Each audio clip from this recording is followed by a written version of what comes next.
everybody, welcome back to our own town. Today we're looking at electrical work on my platform 2. While we're looking at this, well, I'm using copper tape.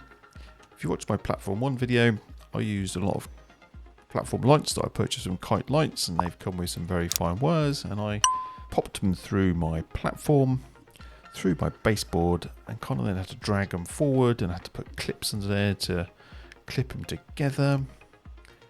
Became a bit of a nightmare. If I can remember, I'll put a link to that up so you can see the trials and tribulations. Anyway, here I'm just really testing to see that my copper tape that I've purchased can support 3 volts.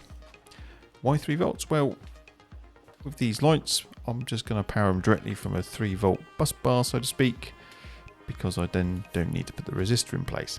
If I was going to be using 12 volts, I would have to put some form of resistor in there so I didn't kill the LEDs. But if reading the Kite Lights instructions, you can use 3 volts quite safely without a resistor. And that's my plan.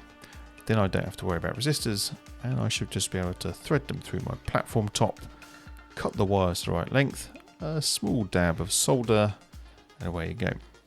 Now with these lights, I noticed that the red one has got a very, very fine amount of insulation around it, but the silver is effectively bare.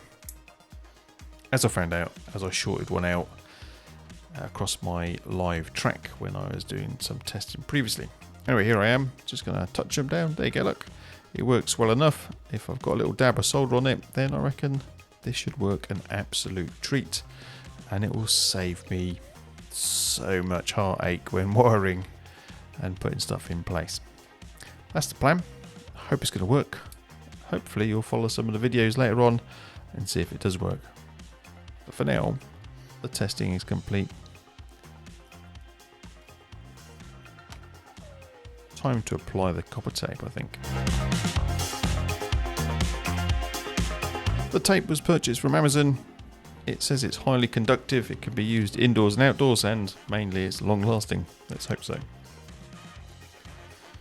Now it is quite easy to crinkle, especially when you're trying to part the protective peeling adhesive tape at the back off, and it is pretty sticky. So once you get that tape off, the kind of I don't know how to describe it really, but it's quite easy to twist, and if you do stick it together, that's it. You're never going to part it. It's an absolute nightmare like that, so just be warned if you're using it. And again, I've got a 2 meter length of wood here, so I've got to be quite careful how I stick this down. The biggest problem I'm going to get is the adhesive cover, the little white piece of tape. Obviously, as you pull that along, that gets longer and longer, and you get further and further away. And every time you release it and try to put stuff, try to shorten it up again, and the way that the copper tape is coiled, it becomes a bit of a mess. And it gets a bit frustrating, to be honest, sometimes.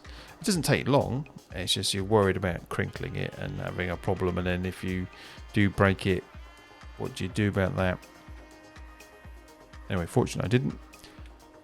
As you'll see in a second, when you add the second tape in it, there's not a huge amount of gap. A few mil between the top and bottom ones. Now, as I said before, the actual lights that I've got, the silver wire is bare, so that is going to go, it's going to be quite short, and it's just going to be soldered to the top one. So that negative is going to be on top, and the bottom one is going to be the positive. Hopefully this is going to work well. Whilst I was doing a little bit of testing, I thought, what would happen if I cover this up with PVA, because I've still got to put card over the top of it to put the textured paper, because this is going to be the rear of the platform, but you'll be able to see it from the front of the layout, so it needs to look pretty reasonable. So I did stick on that test piece of card and copper tape I did earlier, I did put some PVA glue on it, let it dry overnight, and then just check to see that there was no possible route of continuity between the two, so I wasn't going to get a short, and that worked fine.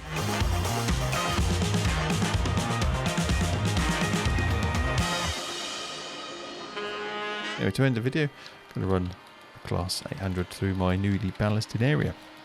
Anyway, thanks for watching. If you've enjoyed it, then hit the like button.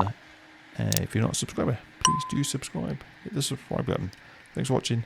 See you again soon. Bye for now.